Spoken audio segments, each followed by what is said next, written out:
Recently, my dog got up on the counter and was able to get a hold of our plastic cutting board and chew it up. But rather than throw it away, I'm going to bring it in the shop and I'm going to use the plastic.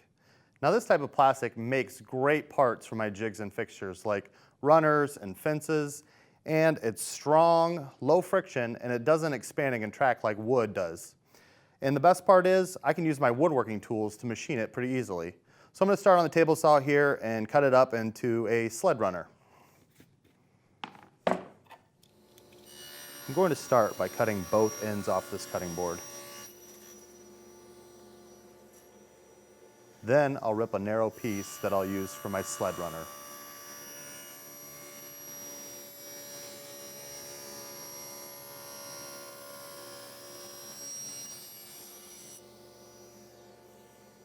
As you can see, cutting it on the table saw might give you a rough, kind of melted edge.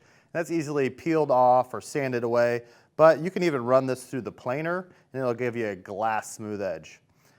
Now I've fit this runner to fit perfectly in the miter slot.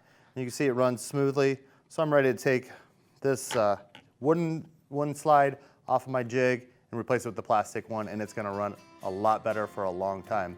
So if you have an extra piece of cutting board or plastic, save it for your jigs in your shop. Hey guys, thanks for watching. If you like this tip and you want to see more from Woodsmith, make sure to subscribe to our YouTube channel. We'll be uploading woodworking videos and tips weekly. And trigger the bell, that way you get notified when we do upload those videos.